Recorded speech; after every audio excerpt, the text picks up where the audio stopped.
Well, good evening, guys. So today is another quick little video.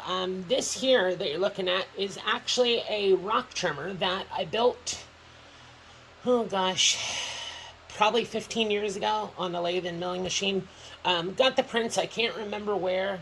If I find a link to the prints, I'll put it in the description below. But it was a blueprint that I downloaded off the internet for free. Really, really simple. If you have a little bit of machine shop experience, you could do this no problem. Or they do sell these. I don't know if they sell this, but they sell the best ones out there. Really are made by a company called Zuber. Once again, Zubers. I think it's Zubar, if memory serves me right. Don't quote me on that. And they actually have a little hydraulic bottle jack. So what you would do is you would lower the screw onto your mineral specimen just so it's touching, and then take the little bottle jack on the bottom and pump, pump, pump until it cracks.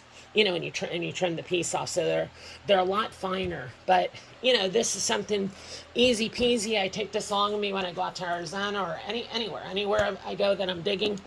I bring this along, put it in a work trailer. They work great. So here is a clear quartz specimen. This is from my mine, from the Smoky Mountain Crystal Mine in Pennsylvania, and looks like there's a little bit of smoky in there, but there's some beautiful crystals.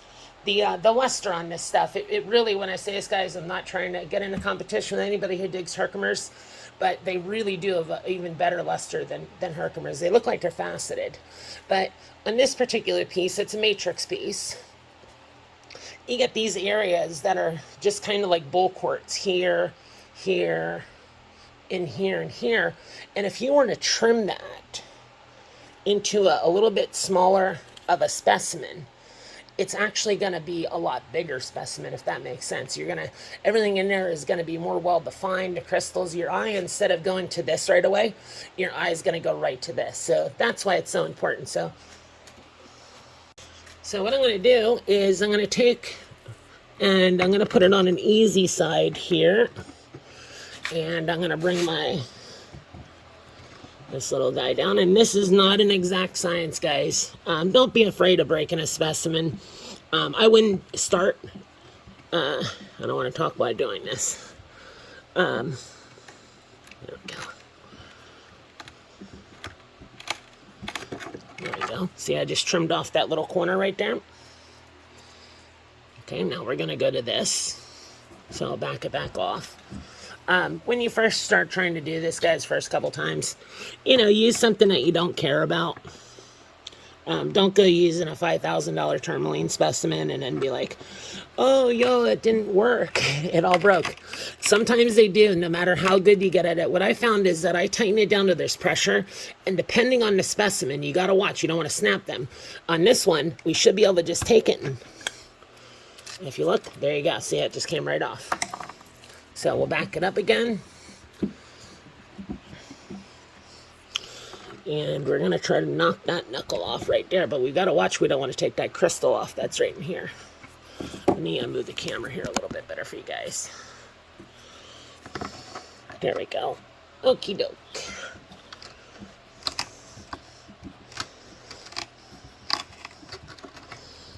There we go. Took a little bit off. Need a little bit right there. So if you guys are wondering what I made this out of, so this is actually, the entire thing was made out of scrap A2 tool steel that I had. A2 tool steel is very, very tough stuff. Hang on a second, there we go. Okay. So we got that little booger on the corner. We can actually take, something metal. I know it sounds crazy, and just tap, not this, but something else, and tap, tap, tap, and kind of knock that off. Or you can just trim it if you want. We'll just trim it.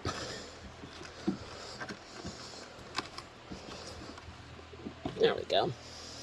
And the jaws that are on here are actually, if you look, I filed them like this, so they come up like a chisel and they meet in the middle, both the top and the bottom. And these are actually made out of carbide. They're just little chunks of carbide stock that you would use for turning tools for a lathe.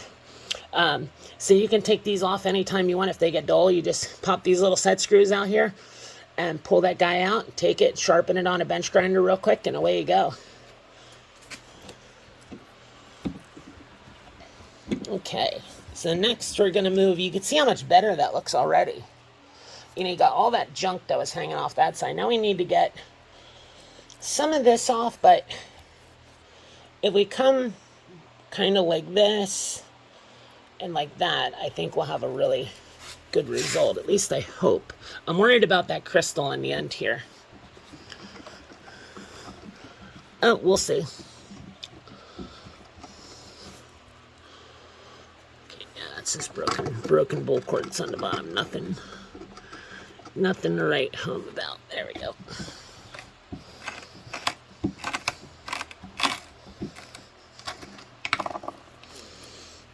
There we go. And see, we maintained that guy on the end there.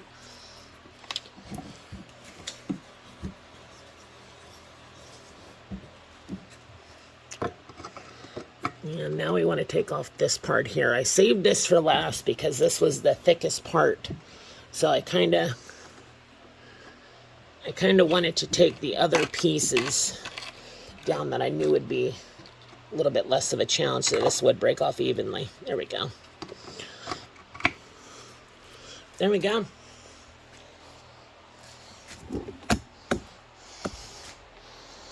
Oh.